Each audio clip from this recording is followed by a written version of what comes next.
Gen Z पिढीपर्यंत थेट पोहोचण्यासाठी मोदी सरकारनं मोठी योजना आखली। आता दररोज एका केंद्रीय मंत्र्याला देशातल्या एका विद्यापीठात पाठवलं जाणार आहे। एक दिवस एक विद्यापीठ या नावानं हा उपक्रम राबवला जाईल। या माध्यमातून विद्यार्थ्यांशी थेट संवाद साधणं, त्यांच्या समस्या जाणून घेणं आणि देशभरातील महत्त्वाच्या मुद्द्यांवर त्यांचं मत काय आहे हे समजून घेणं हा या सरकारचा उद्देश आहे। नीट पेपरफुटीच्या मुद्द्यावरून देशभर विद्यार्थ्यांनी उग्र आंदोलनं केली होती। या आंदोलनात जेनझी तरुण मोठ्या संख्येनं सहभागी झाले होते। त्यामुळेच या पिढीच्या समस्या समजून घेण्यासाठी सरकारनं हा उपक्रम हाती घेतल्याची माहिती सरकारी सूत्रांनी दिली आहे।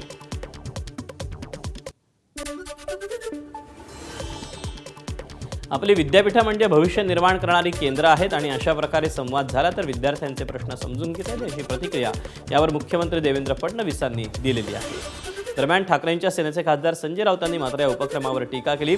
आता तुम्ही कुठेही गेले तरी जेनझी तुमच्यासोबत येणार नसल्याचं राऊत म्हणाले। आपली जी विद्यापीठं आहेत ही आपलं भविष्य निर्माण करणारी केंद्र आहेत आणि अशा प्रकारचा संवाद झाला तर शासन काय करतं आहे, देशाची दिशा काय आहे, जगाची दिशा काय आहे हे आपल्याला विद्यार्थ्यांपर्यंत पोहोचवता येईल आणि विद्यार्थ्यांचे आशा, आकांक्षा, अपेक्षा आणि स्पंदनं ही त्या ठिकाणी फर्स्ट हँड आपल्या मंत्र्यांना देखील समजतील। एक चांगला उपक्रम। आता तुम्ही विद्यापीठात जा किंवा इंटरनॅशनल स्कूलमध्ये जा किंवा कुठे जा, जेनझी तुमच्याबरोबर येणार नाही आहे। जेनझीने तुमचं ढोंग ओळखलेलं आहे। म्हणजे सर्व मंत्र्यांना सांगितलं आहे त्यांनी जा बरं का, सर्व मंत्र्यांना। कठीण आहे, या प्रधानमंत्र्यांचं खरोखर कठीण आहे। अरे कामं करा ना आपापल्या खात्याचे आणि चांगलं काम करा की। आता तुम्ही मन वळवायला चाललं काय जेनझीचं? ठीक आहे, करू द्या। यातून त्यांचा मूर्खपणा जास्त उघड होतो आहे। जेनझीसाठी भाजप नवा उपक्रम राबवणारे मुख्यमंत्री फेलोशिपच्या धर्तीवर आता मुंबई पालिकेतही फेलोशिप सुरू करण्याचा निर्णय घेण्यात आला। भाजपनं ही माहिती दिली। महापौर रितू तावडेंनी या उपक्रमाबाबत माहिती दिलेली आहे। फेलोशिपच्या अंतर्गत आपण तरुण विद्यार्थ्यांना मुंबईच्या प्रशासकीय यंत्रणेमध्ये आणि धोरणात्मक प्रक्रियेमध्ये थेट काम करण्याची संधी आपण या ठिकाणी घेणार आहोत। तर या ठिकाणी ज्या ठिकाणी अर्ज सुरू करण्याची जी तारीख आहे ती 19 ऑगस्टपासून आपण सुरू करणार आहोत आणि अंतिम तारीख आहे ती 31 ऑगस्ट। प्रत्येक म्हणजे वॉर्ड निहाय असेल, हेड ऑफिसला असेल, प्रत्येक ठिकाणी आपण प्रत्येक विभागामध्ये एक आपण जो तरुण सुशिक्षित आहे तो आपण देणार आहोत। 61,500 एवढं महिन्याचं जे मानधन आहे हे या तरुण मुलांना मिळणार आहे। जेनझींना आकर्षित करण्यासाठी सरकारकडून विविध उपाययोजना राबवल्या जात असताना विरोधकांकडून निशाणा साधण्यात आला। मुंबई महापालिकेच्या फेलोशिपवरून काँग्रेस नेते सतेज पाटलांनी निशाणा साधला। मुंबई महापालिकेने देखील जेनझींसाठी फेलोशिप सुरू केली। आधी मुख्यमंत्र्यांनी फेलोशिप सुरू केली, आता यांनी सुरू केली। हे सरकार कुठेतरी जेनझींना घाबरते असं वाटतंय का? मी तेच म्हणतो, पॅनिक मोडमध्ये जाऊन काहीतरी करण्यापेक्षा मूळ विषय जो आहे तो मूळ विषय हाताळणं ही सरकारची जबाबदारी असं मला वाटतं। राज्यात 1ली ते 8वीच्या विद्यार्थ्यांसाठी राज्य सरकारनं मोठा निर्णय घेतला। शालेय शिक्षण विभागाकडून विद्यार्थ्यांना मोफत दप्तर दिलं जाणार आहे। या संदर्भात शासन निर्णय जारी करण्यात आला आहे। स्थानिक स्वराज्य संस्थांच्या शाळातील विद्यार्थ्यांना याचा लाभ मिळणार असून या योजनेसाठी सरकारनं 174 कोटी 19 लाख रुपयांचा निधी मंजूर केला आहे। ई-निविदा मागवून या दप्तरांची खरेदी केली जाणार असल्यानं लवकरच विद्यार्थ्यांना या दप्तरांचं वाटप सुरू होईल अशी आशा आहे। राज्यातील उच्च शिक्षण घेणाऱ्या मुलींसाठी आर्थिक मदत आणि आत्मविश्वास वाढवण्याच्या दृष्टिकोनातून 2,000 रुपये पॉकेट मनी उपलब्ध करून देण्याचं उच्च आणि तंत्रशिक्षण विभागानं निर्णय घेतलेला आहे। राज्यातील ज्या मुली उच्च शिक्षण घेतात अशा विद्यार्थिनींना आर्थिक मदत मिळावी, यासोबत शिक्षण घेत असताना त्यांचा आत्मविश्वास वाढावा या दृष्टिकोनातून राज्य सरकार प्रयत्नशील आहे। उच्च शिक्षण घेणाऱ्या मुलींना पॉकेट मनी मिळून कमवा आणि शिका या धर्तीवर महिन्याला 2,000 रुपये देण्याबाबत उच्च आणि तंत्रशिक्षण विभागाचा विचार सुरू आहे। सरकारच्या विचाराधीन असलेल्या पॉकेट मनीच्या प्रस्तावावर महाराष्ट्र नवनिर्माण विद्यार्थी सेनेचे अध्यक्ष अमित ठाकरेंनी जोरदार टीका केली। फुकट पैसे कसले वाटता, कॉलेजची अवस्था सुधारा असं अमित ठाकरेंनी म्हटलंय। पॉकेट मनी हे देणं हे आई वडिलांचं काम असतं। जर त्या 2,000 मध्ये 2,000 माझ्या मुलाला नसतील द्यायचे मला आणि सरकार देत असेल उगाच, तर जबाबदारी सरकार घेणार आहे का? फुकट पैसे कसले वाटताय तुम्ही? कॉलेजची हालत पहिले नीट करा ना. कॉलेज लेवलला तुम्ही फुकट पैसे देताय. ज्या मुलांना आत्ता अक्कल येते, जे मुलं म्हणजे तरुण आहेत, त्यांना माहीत नाही, त्यांना फुकट 2,000 रुपये आल्यावर काय होईल? मी जेव्हा पैसे देतो मी जबाबदारी घेतो ना, तो काय करतोय. सरकार कुठून पैसे द्यायला लागलं फुकट? मेच्युरिटी तर येऊ दे त्यांना. फुकट पैसे दिल्यावर, ह्या वयात फुकट पैसे दिल्यावर त्यांना कमवायची इच्छा राहील पुढे? कॉक्रोच जनता पार्टीचे संस्थापक अध्यक्ष अभिजित दिपके यांनी लातूर जिल्ह्याच्या दौऱ्यात औसा तालुक्यातील उजनी येथील जिल्हा परिषद शाळेला भेट देऊन पाहणी केली. शाळेतील भौतिक सुविधा, विद्यार्थ्यांच्या अडचणी, उपलब्ध सोयीसुविधांचा आढावा घेतला. पाहणीनंतर दिपकेंनी गावकऱ्यांशी संवाद साधून शाळेच्या विविध प्रश्नांवर चर्चा केली. लेकरांच्या शिक्षणासाठी आवाज उठवला नाही तर त्यांचं भविष्य हातातून जाईल असं म्हणत त्यांनी पालक आणि ग्रामस्थांना आपल्या मुलांच्या शिक्षणासाठी आवाज उठवण्याचं आवाहन केलं. तुमचा धर्म कुठंच जाणार नाही. धर्म आहे, राहणार, आधी राहिलेला आहे. हे तुमचे मुलं आहे ना, त्यांचं भविष्य हातातून निघून जाऊ शकतं जर तुम्ही आवाज नाही उठवला तर. तुम्हाला त्याच्यासाठी आता एकत्र यावं लागेल. जसे प्रत्येक गावात वादविवाद असतात, तुमच्या गावातही असतील. ते वादविवाद तुम्ही आता थोड्या दिवसांसाठी बाजूला ठेवा. महाराष्ट्र नवनिर्माण विद्यार्थी सेना ही जेनझींपर्यंत पोहोचण्याचा प्रयत्न करते. यासाठी विविध विद्यालयांमध्ये जाऊन सदस्य नोंदणी केली जाते. महाराष्ट्र नवनिर्माण विद्यार्थी सेनेचे अध्यक्ष अमित ठाकरेंनी कल्याण डोंबिवलीचा दौरा केला. मनविसेच्या सदस्य नोंदणी अभियानाला वेग देण्यासाठी अमित ठाकरेंनी डोंबिवलीतील प्रगती कॉलेज, पेंढारकर कॉलेज तर कल्याणमधील साकेत आणि बिर्ला कॉलेजला भेट देऊन विद्यार्थ्यांशी थेट संवाद साधला. काल मुंबईतील साठे महाविद्यालयाबाहेर महाराष्ट्र नवनिर्माण सेना आणि अखिल भारतीय विद्यार्थी परिषद यांच्यात कार्यकर्त्यांमध्ये जोरदार राडा झाला होता. यानंतर महाराष्ट्र नवनिर्माण विद्यार्थी सेनेचे अध्यक्ष अमित ठाकरेंनी अभाविपला इशारा दिला. तुम्ही मुलींवर हात टाकलात तर आम्ही तुम्हाला मारणारच. अभाविपचे कार्यकर्ते मुलींचा हात धरून त्यांना घेऊन चालले होते, त्यामुळे त्यांनी आमचा मार खाल्ला. आमच्या नादाला लागू नका असं अमित ठाकरेंनी ठणकावून सांगितलं. की आपण कधीही काय अनाऊन्स केलं तिकडे बाजूला येऊन स्टॉल लावतात, कारण विद्यार्थी त्यांना विचारत नाही. त्याच्यामुळे आयत्या ते ह्याच्यात पाणी काय हात धुवून घेऊ आपण, तसं त्यांचं झालं आहे. आपण सगळ्यांचा मान ठेवून बाहेर लावतो, ह्यांनी गेटवर लावला. प्लस मुलींना हात लावला, मुलींना हात धरून कुठेतरी घेऊन चाललेलं हे मला तिकडनं कळलं. तुमची मला वाटतं भाजपची संघटना आहे, तुमची एक विंग जी भाजप सत्तेत आहे. तुम्हाला पाहिजे तर उत्तम कामं करू शकता तुम्ही विद्यार्थ्यांसाठी, की तुम्ही करत नाही आहात आणि तुम्हाला ह्या गोष्टी करायची गरज पडते. मुलींवर हात टाकल्यावर तुम्हाला मारणारच. अभाविपनं दिलेल्या इशाऱ्यानंतर अखिल भारतीय विद्यार्थी परिषदेनं उत्तर दिलं. मनविसेकडे नोंदणी कमी होत असल्यानं बिनबुडाचे आरोप करत असल्याची टीका अभाविपनं केली. तर मनविसेच्या पदाधिकाऱ्यांनी आमच्यावर टेबल फेकल्याचा आरोपही त्यांनी केला. काल साठे कॉलेजमध्ये आम्ही जेव्हा अखिल भारतीय विद्यार्थी परिषदची सदस्यता करत होतो तेव्हाच मनविसे यांची पण सदस्यता सुरू होती. पण आम्ही आमच्या टेबलवरती विद्यार्थी जास्त येत होते आणि त्यांच्या टेबलवरती विद्यार्थी जात नव्हत्या, म्हणून ते लोक बावसडले आणि आमच्यावरती हल्लाबोल केला. त्यांनी टेबल उचलून मारण्याचा प्रकार हे मनविसे यांनी केलेला आहे. 22 ऑगस्टला राहुल गांधी पुण्यात येत आहेत. छात्रो की गूंज या कार्यक्रमाच्या माध्यमातून ते तरुणांसोबत संवाद साधणार आहेत. राहुल गांधींच्या कार्यक्रमाबाबत मुख्यमंत्री फडणवीसांनी आरोप केले. काँग्रेस नेत्यांच्या महाविद्यालयातल्या मुलींचीच राहुल गांधी संवाद साधणार असल्याचं फडणवीस म्हणाले. काँग्रेस नेत्यांच्या कॉलेजमधील विद्यार्थिनी त्या कार्यक्रमात येणार असल्याचं मुख्यमंत्र्यांनी म्हटलं आहे. मला असं वाटतं की आनंदाची गोष्ट आहे, परंतु त्यांनी सरसकट तरुणाईशी संवाद साधला असता तर आनंद वाटला असता. पण माझ्याकडे जी माहिती आहे त्यामध्ये काँग्रेसच्या नेत्यांच्याद्वारे संचालित जी महाविद्यालयं आहेत त्यातल्याच मुलींचं रजिस्ट्रेशन करायचं आणि त्यांनाच तिथे आणायचं अशा पद्धतीचे आदेश आहेत. पण ठीक आहे, त्याही आपल्याच मुली आहेत, त्यांच्याशी संवाद साधला तरी आनंद. मुख्यमंत्र्यांनी राहुल गांधींच्या कार्यक्रमाबाबत केलेल्या वक्तव्यानंतर आरोपांनंतर काँग्रेस नेते विजय वडेट्टीवारांनी प्रतिक्रिया दिली. आम्ही देशात शाळा महाविद्यालय सुरू केली, शाखा नाही, त्यामुळे राहुल गांधींच्या कार्यक्रमाला महाविद्यालयातूनच मुलं येतील असं वडेट्टीवार म्हणाले. देशात आम्ही शाळा महाविद्यालयांनी शाळा खोलल्या, आम्ही शाखा खोलल्या नाहीत ना. त्यामुळे सगळ्या ठिकाणी मुलं येतील ते शाळा आणि महाविद्यालयातून येतील, शाखेतून कसे येतील. पुन्हा सावित्री आईच्या मुलींच्या शिक्षणाचं उगमस्थान आहे, त्यांची सुरुवात पुण्यातून झाली. महिलांचे हक्क आणि मुलींचं शिक्षण, महिलांच्या शिक्षणाला त्यांनी सुरुवात केली. त्याला विरोध करणारी मंडळी जी आहे त्यांना आपण काय बोलू शकतो.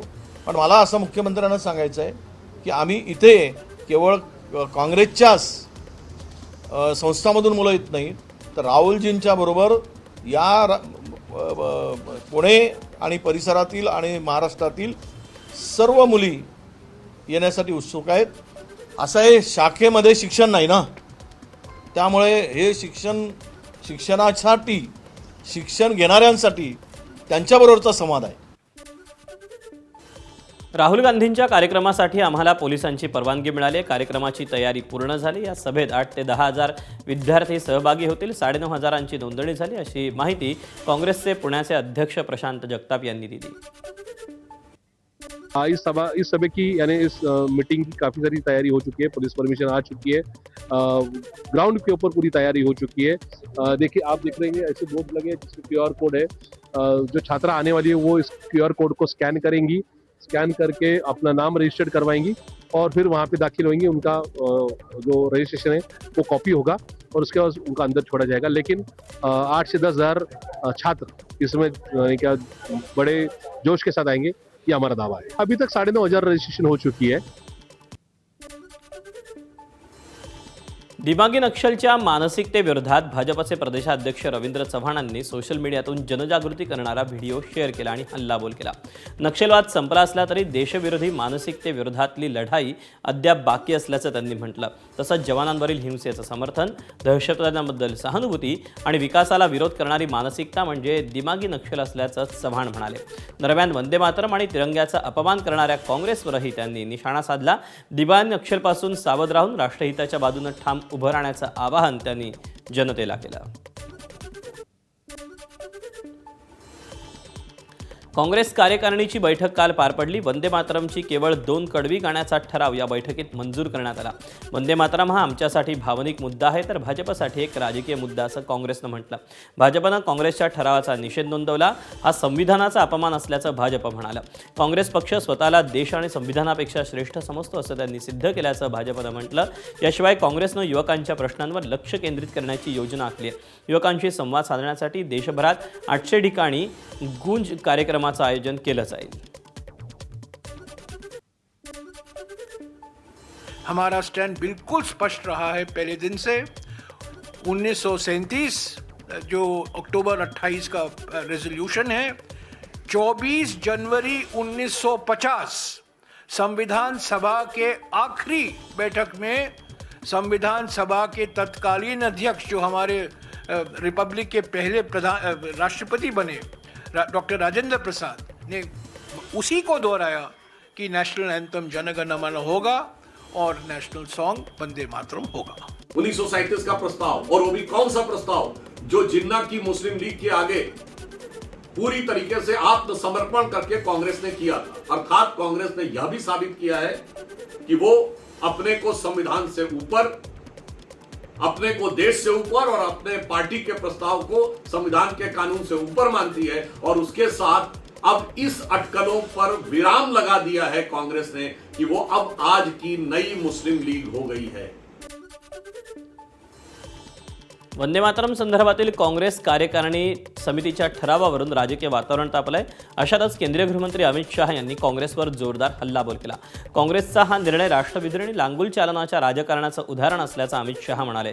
1937 मध्ये काँग्रेसनं राष्ट्रगीताचे तुकडे करून मुस्लिमांना खुश करण्याचा प्रयत्न केला होता. यातूनच देशाच्या फाळणीचा पाया घातला गेला. देशातील जनता काँग्रेसचा हा निर्णय सहन करणार नाही. दरम्यान काँग्रेस कार्यकारिणी समितीनं कालच्या बैठकीत पक्षाच्या कार्यक्रमामध्ये वंदे मातरमची केवळ 2 कडवी गाण्याचा ठराव मंजूर केला. कांग्रेस का ये निर्णय केवल और केवल इनकी घोर तुष्टीकरण की नीति की पुष्टि करता है. वोट बैंक के तुष्टीकरण के लिए उन्होंने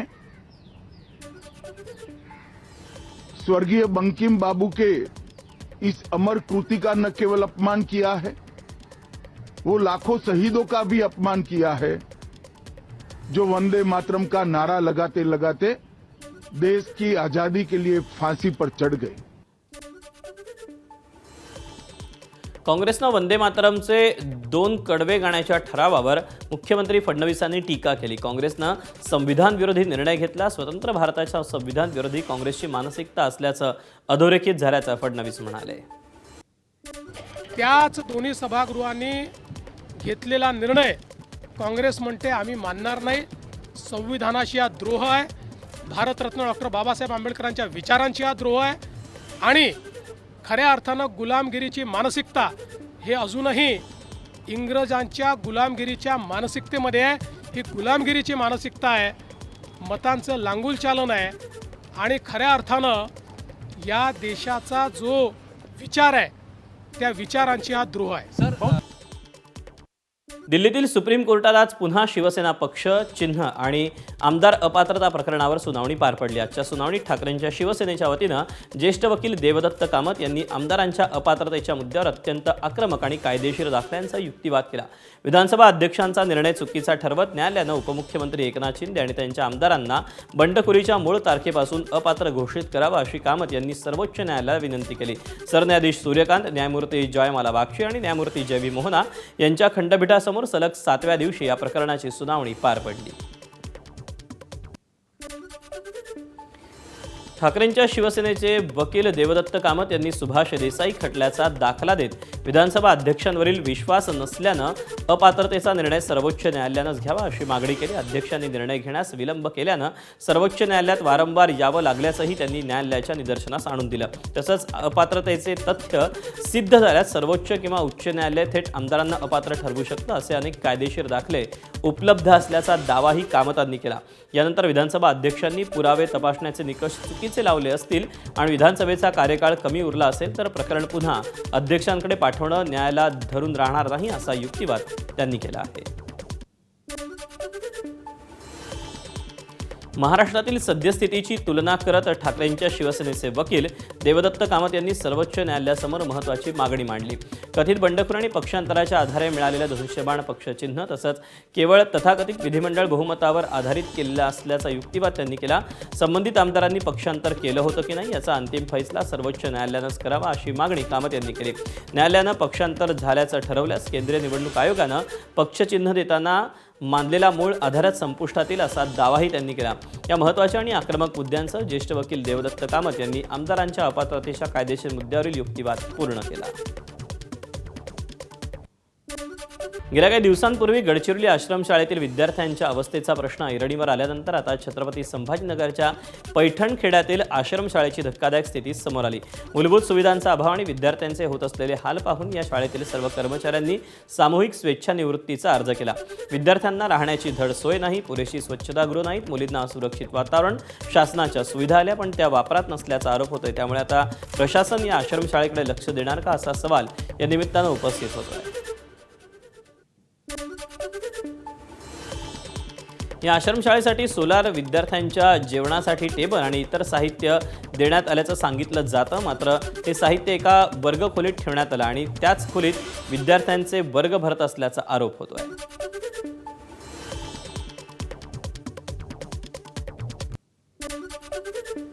शासनानं काय दिलं तर शासनानं डायनिंग टेबल दिले, शासनानं मुलींच्यासाठीचं हे सोलारचं पॅनल देखील दिलेलं आहे। मात्र त्याची अवस्था काय बघा की एका वर्गामध्ये ते अशा पद्धतीनं ठेवण्यात आलेलं आहे, म्हणजे जागाच नाही आणि मग अशी स्थिती आहे की मागे भंगार पडलेलं सामान आणि पुढे विद्यार्थी शिकतायत। कुठला वर्ग आहे तुझा? कुठल्या वर्गात आहे? 9वीच्या वर्गात आहे। आणि असंच इथंच भरतो का? हा, 9वीचा वर्ग इथंच भरतो। मग भीती नाही वाटत की याच्यातून साप बी पिले? नाही वाटत। बरं, असंच आहे? हा, असंच आम्ही रोज इथं बसतो 9वीच्या वर्गात।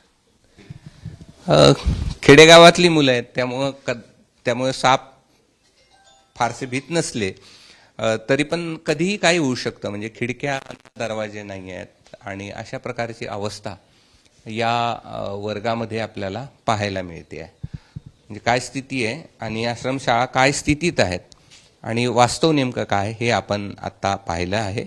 आणि आता निदान यावरती शासनानं 2 दिवसापूर्वी 36 सूचना काढल्यात. आता यानंतर तरी आश्रमशाळांची सुधारणा व्हावी ही आपण अपेक्षा करूयात. कॅमेरामन धनंजय दारुंटेसह मी कृष्णा केंडे, ABP माझा, छत्रपती संभाजीनगर.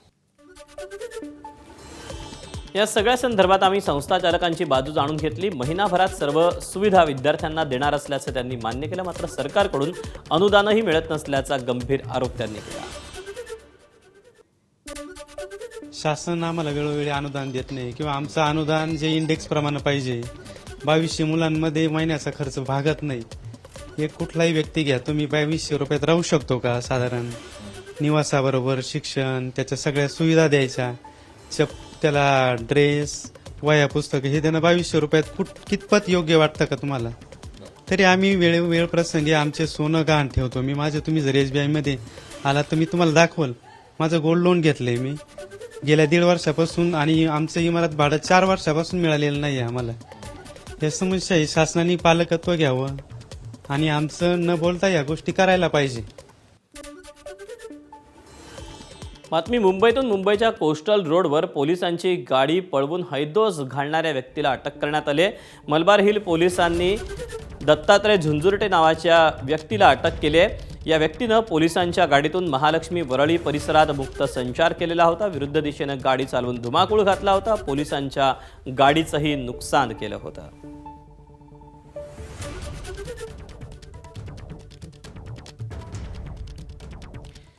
नाशिकच्या सुरगाणा तालुक्यातील पळसण गावात असलेल्या आश्रमशाळेचं धक्कादायक वास्तव समोर आलं.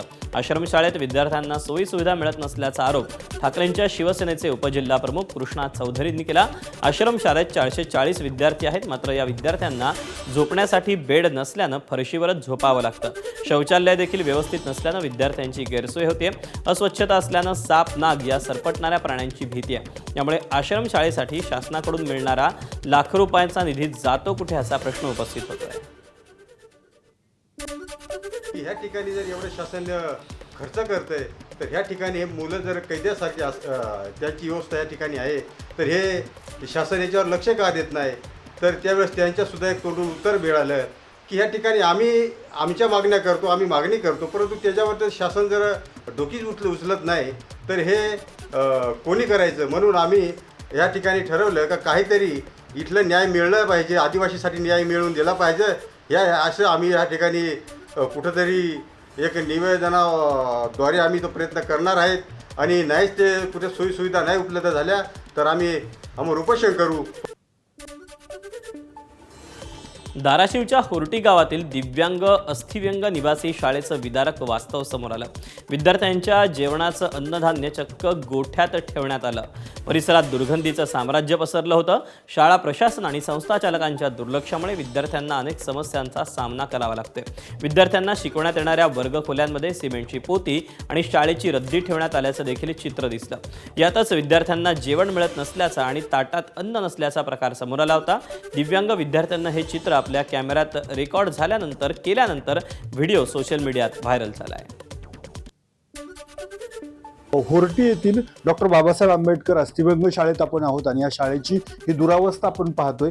खरं तर इथं अस्थिव्यंग जी मुलं आहेत ती शिकायला आहेत, निवासी शाळा आहे. मात्र या शाळेमध्ये अक्षरशः इमारतीची पूर्णपणे दुरावस्था आहे. ज्या वर्गात ते शिक्षण घेतात त्या ठिकाणी सिमेंटचा बांधकाम साहित्याचा साठा ठेवण्यात आलेला आहे. दुसरीकडं जिथं ते त्यांचा खाण्याचं अन्नधान्य आहे अक्षरशः म्हशीच्या गोट्यामध्ये ते ठेवलेलं आहे आणि बाजूला प्रचंड दुर्गंधी आहे. खरं तर स्वच्छता असणं अपेक्षित होतं. इथं मुलं राहत आहेत, शाळा आहे, मात्र खूप मोठ्या प्रमाणात इथं दुर्गंधी पाहायला मिळते. हो, या मुलांच्या अन्नधान्य देखील म्हशीच्या गोट्यात ठेवलेलं आहे. कसं शिकतायत ही मुलं? ही कधी त्यांना स्वच्छ वातावरण मिळणार आहे, स्वच्छ अन्नधान्य मिळणार आहे? ते तात्पुरतं ठेवलेलं आहे सर. ते बांधकाम चालू असल्यामुळं तात्पुरतं ठेवलेलं आहे. प्रचंड घाण आहे. का बरं असं? ते असं होऊ नये आणि याच्या पुढे ते होणार नाही. आजच मी ते अन्नधान्य शिफ्ट करायला लागलो आजच. आता बाकी कसं आहे, बांधकाम समोर चालू आहे आणि मी शासनाचा एकही रुपया भाडं घेत नाही, अशीच इमारत बांधून दिली आहे. हां, आता याच्या पहिले म्हणजे लवकरात लवकर 1 महिन्याच्या ती सगळी व्यवस्था करून घेणं. शिक्षणाबद्दल आता ते तुम्ही म्हणाल प्रत्येक वर्गात काही सिमेंट नाही आहे, तिथं सिमेंट ठेवलं, मान्य आहे, ते बांधकाम चालू आहे, मी ठेवलं आहे, पावसाळ्याचे दिवस आहे. बाजूलाच बघितलं तर घाण प्रचंड दिसतीये, गोट्यामध्ये अन्नधान्य आहे, कसं आहे बरं, मुलं इकडे ते बघतोय आता कर्मचाऱ्यावर कशा पद्धतीने हे करायचं ते बघतोय मी, आणि त्या पद्धतीने अगदी 2-3 दिवसात करून घेतोय, स्वच्छता करून घेतो.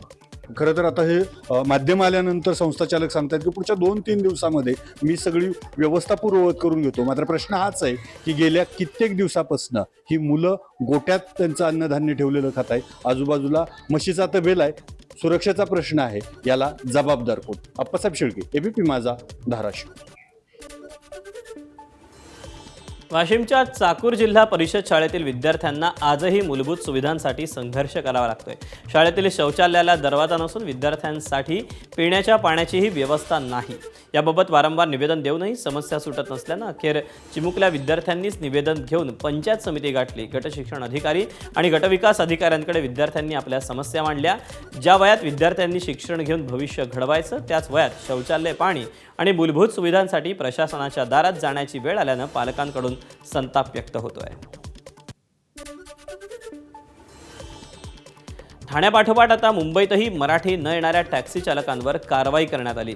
टॅक्सी चालकांच्या मराठी तपासणीत पहिलीच नोटीस एका टॅक्सी चालकाला देण्यात आली. भरारी पथक टॅक्सी चालकांना मराठीत प्रश्न विचारत आहेत. जर उत्तर मराठीतून मिळालं नाही तर त्या चालकांना नोटीस बजावली जाते. मला सांगा, प्रवाशाने तुम्हाला विचारले पोहोचायला किती वेळ लागेल, तर काय सांगणार तुम्ही? ट्रॅफिक नसल होत तो हालू चालतो. मीटर चालू करा. मीटर चालू करा. असे मीटर टाका. मीटर टाका. पैसे रोख देऊ की ऑनलाईन देऊ? कॅश पेमेंट आहे, ऑनलाईन पेमेंट आहे. गाडी पुढे डावीकडे घ्या. गाडी पुढे डावीकडे, लेफ्ट डावी. पुला खालून घ्या गाडी. पुला खालून जाय तो ट्रॅफिक लागतो. गाडी डावीकडे, पुला खालून जावे तो ट्रॅफिक लागतो. पुला उपर जातो. गाडीमध्ये गाणी लावले तर चालेल काय? गाडीमध्ये गाणे लागतो चालेल काय? काय सांगाल? प्रवाशाने तुम्हाला विचारले गाणी लावले तर चालेल काय, तुम्ही काय सांगशाल? चालेल तर हालू, आवाज कमी आहे. तुम्हाला शिकण्याची गरज आहे, तुम्हाला नोटीस दिली जाईल. शिकणे तुमचं हे द्या, लायसन द्या.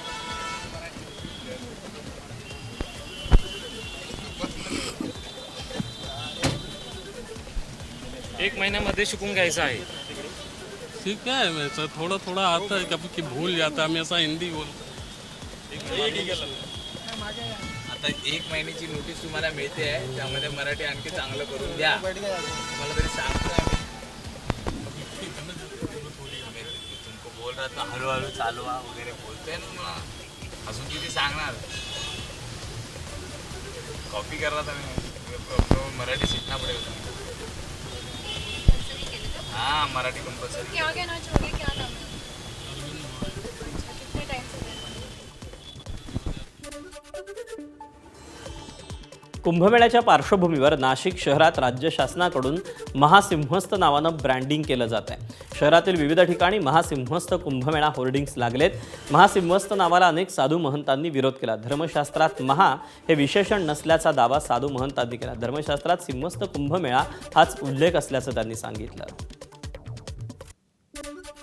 नाशिकमध्ये सिंहस्थ कुंभमेळ्याच्या पार्श्वभूमीवर नाशिक त्र्यंबकेश्वर मार्गावर आपण जर पाहिलं तर राज्य शासनाकडून आणि कुंभमेळा प्राधिकरणाकडून महासिंहस्थ नावाचं ब्रँडिंग हे होल्डिंगच्या माध्यमातून केलं जाते. एकूण जर पाहिलं तर साधू महंतांकडनं महासिंहस्थ या नावाला विरोध करण्यात आलेला आहे आणि धर्मशास्त्रामध्ये महा हे विशेषण कुठेही नसल्याचा साधू महंतांचा दावा आहे. तर दुसऱ्या बाजूला धर्मशास्त्रात सिंहस्थ कुंभमेळा हाच उल्लेख असल्याचा दावा देखील साधू महंतांनी केलाय. मात्र असं असलं तरी देखील आता प्रशासनाकडून आणि कुंभ प्राधिकरणाकडून नाशिक शहरामध्ये लावलेलं हे होल्डिंगवर आता महासिंहस्थ असं नाव या ठिकाणी हा उल्लेख आपल्याला पाहायला मिळतोय। या होल्डिंगवर जर आपण पाहिलं तर 16 महासिंहस्थाचा संगम भक्ती परंपरांचा, देशभरातील भक्ती परंपरा आणि कीर्तन प्रकारांचा महासोहळा लवकरच आपल्या नाशिकमध्ये महासिंहस्थ कुंभ भक्ती संगम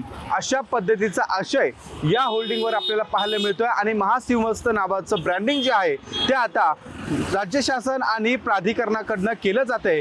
त्यामुळे एकूणच साधू महंतांनी महासिंहस्थ नावाला केलेला विरोध आणि राज्य शासनाकडून महासिंहस्थ नावाचं होणारं हे ब्रँडिंग, यामुळे आता पुन्हा एकदा साधू महंत, राज्य सरकार आणि प्राधिकरण यांच्यामध्ये एक नवा वाद त्या ठिकाणी पुन्हा एकदा समोर येताना आपल्याला पाहायला मिळणार आहे। कॅमेरामन मंगेश सोनवणेसह शुभम बोडके, ABP माझा, नाशिक। नागपूर आणि अहिल्यानगरमधील 2270 कोटी रुपयांच्या 18 रस्ते विकास प्रकल्पांची विशेष समितीद्वारे चौकशी केली जाणार आहे। निवेदनातील अनियमितता आणि कामाचा दर्जा तपासण्यासाठी ही समिती स्थापन करण्यात आल्याची माहिती मंत्री गिरीश महाजन यांनी दिली। नागपूर विभागाचे मुख्य अभियंता या चौकशी समितीचे अध्यक्ष असतील आणि त्यांना 15 दिवसात अहवाल सादर करण्याचे आदेश देण्यात आलेत। विधिमंडळात ठाकरेंच्या शिवसेनेचे आमदार अनिल परब यांनी विचारलेल्या प्रश्नांनंतर सरकारनं हे मोठं पाऊल उचललं आहे। कामाच्या दर्जाच्या बाबतीमध्ये कुठे तडजोड नाही, तुम्ही कोणाला विचारा। त्याच्यामध्ये IIT मुंबईची टीम आहे, टाटाची टीम आहे, 3 लोक त्या ठिकाणी तपासतायत। तुम्हाला काही दिसलं तसं तर तुम्ही आमच्या कानावर टाका की बाईचा दर्जा खराब आहे, इथे काम खराब होत आहे, पण क्वालिटीच्या बाबतीमध्ये 1% सुद्धा कुठे तडजोड आमच्या ठिकाणी नाही आहे, 1% सुद्धा नाही आहे। थर्ड पार्टी इन्स्पेक्शन करून त्या ठिकाणी काम चाललेलं आहे। तुम्ही दर्जाच्या बाबतीमध्ये तुम्हाला जरी वाटलं स्वतः तरी तुम्ही आम्हाला सांगा की असं दिसतं। जळगाव महापालिका प्रशासनाचं आश्वासन हवेतच विरलं असून संतप्त सत्ताधारी नगरसेवकांनी मध्यरात्री स्वखर्चानं खड्डे बुजवले। त्यामुळे पालिका प्रशासनावर मोठी नामुष्की ओढावली। महापालिकेचं आश्वासन फोल ठरल्यानंतर नगरसेविका वैशाली पाटील आणि नितीन सपके यांनी मध्यरात्री स्वखर्चानं खड्डे बुजवले।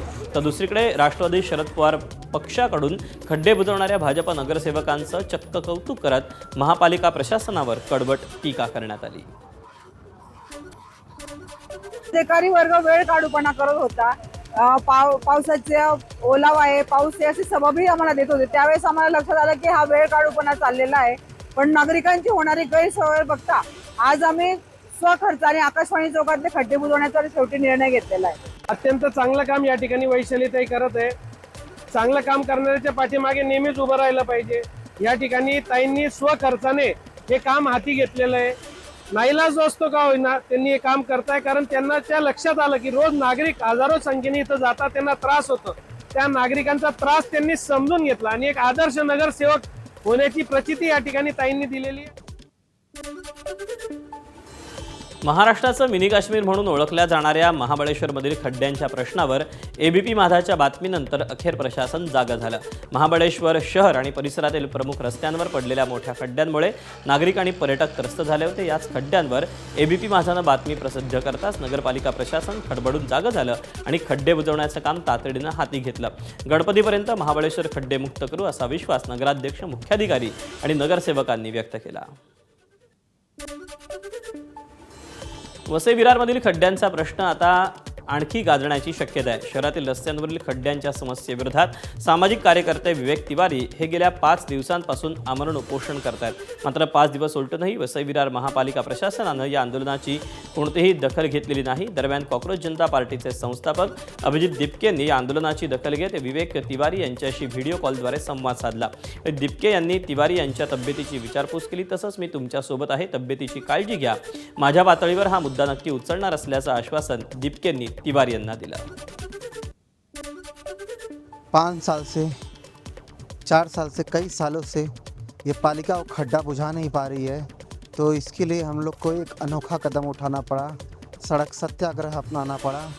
इसलिए ऐसे भ्रष्ट इंजीनियर प्रदीप पचांगे के इस्तीफे को मांग लेके ये सड़क सत्याग्रह लगातार चलता रहेगा। जब तक इस्तीफा नहीं होगा तब तक ये सत्याग्रह चलता रहेगा। अभिजीत दिपके जी ने कुछ कहा है? उन्होंने हमको आश्वासन दिया है कि हम आपके साथ में हैं।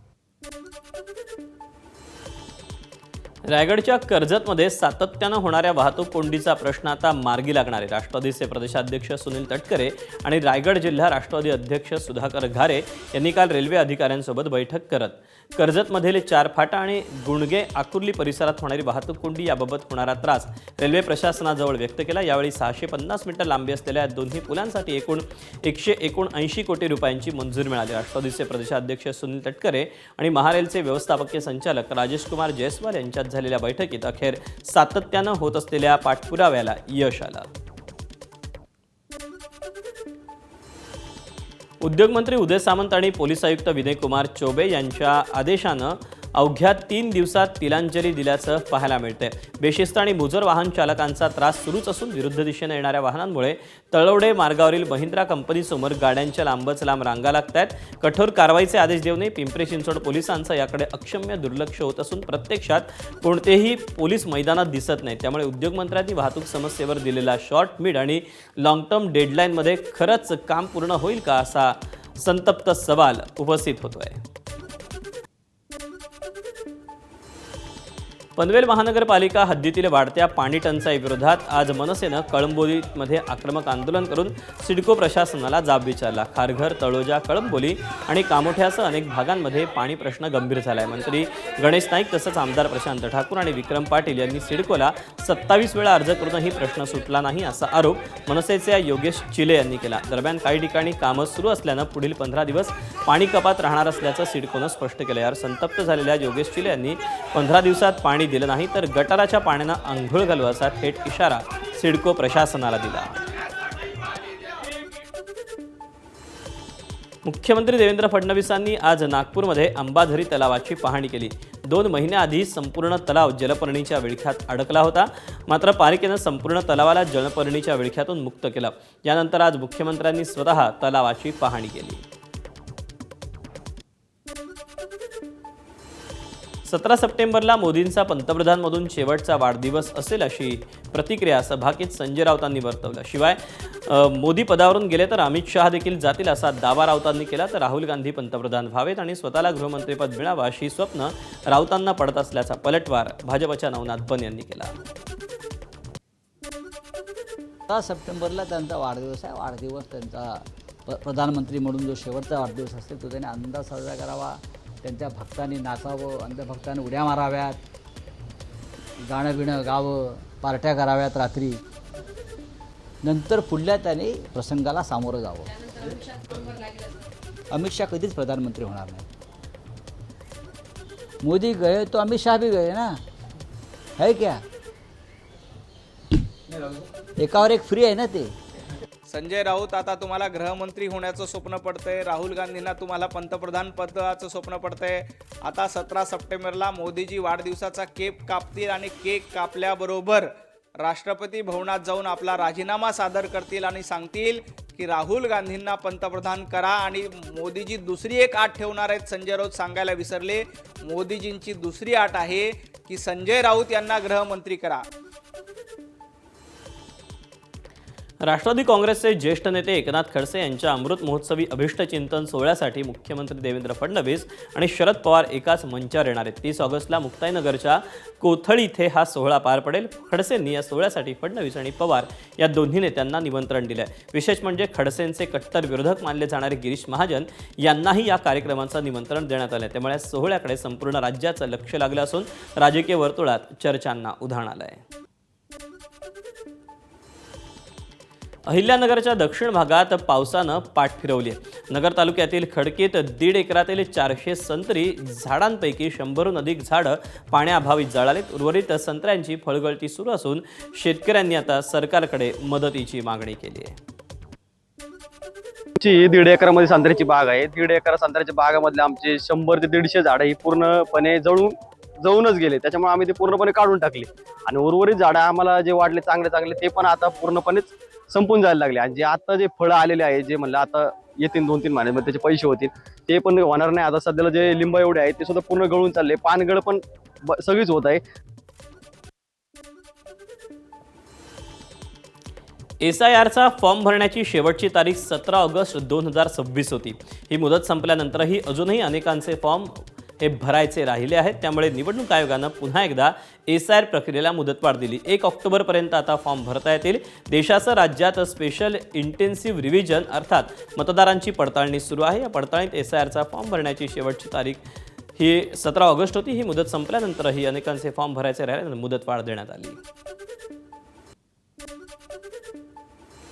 राष्ट्रवादी काँग्रेसचे ज्येष्ठ नेते आणि राष्ट्रीय सचिव सच्चिदानंद सिंग यांच्याकडून पक्षाच्या राष्ट्रीय अध्यक्षा सुनेत्रा पवार यांना पुन्हा एकदा रिमाइंडर नोटीस पाठवण्यात आली.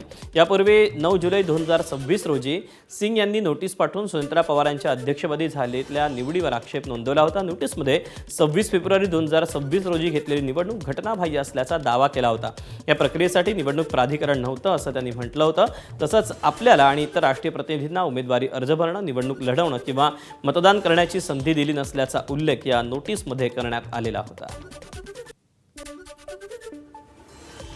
राष्ट्रीय स्वयंसेवक संघावर अमेरिकेत बंदी घालण्याची मागणी करण्यात आली. अमेरिकेच्या आंतरराष्ट्रीय धार्मिक स्वातंत्र्य आयोग अर्थात इथल्या काही अधिकाऱ्यांनी ही मागणी केली. राष्ट्रीय स्वयंसेवक संघाचे सरसंघचालक मोहन भागवत यांच्या 29 ऑगस्टला न्यूयॉर्कमध्ये होणाऱ्या कार्यक्रमाला परवानगी देऊ नये अशी मागणीही करण्यात आली. तसंच अमेरिकेतील सरकारी नेत्यांनीही RSSच्या नेत्यांना भेटू नये असं आयोगानं म्हटलंय. मोहन भागवत 29 ऑगस्टला न्यूयॉर्कच्या दौऱ्यावर जात आहेत. या पार्श्वभूमीवर USCIRFच्या या मागणीमुळे आंतरराष्ट्रीय स्तरावर नवी चर्चा सुरू झाली आहे. अनुसूचित जाती प्रवर्गातील आरक्षणाचं अ-ब कडनुसार वर्गीकरण करावं या मागणीसाठी धाराशिव जिल्ह्यातील मातंग समाज रस्त्यावर उतरला आहे. धाराशिव शहरातील अण्णाभाऊ साठे चौकातून जिल्हाधिकारी कार्यालय असा हा मोर्चा मातंग समाजानं काढला. या मोर्चात जिल्हाभरातील लाखो लोक सहभागी झाले होते. महिलांचाही मोठ्या संख्येनं यामध्ये सहभाग पाहायला मिळाला.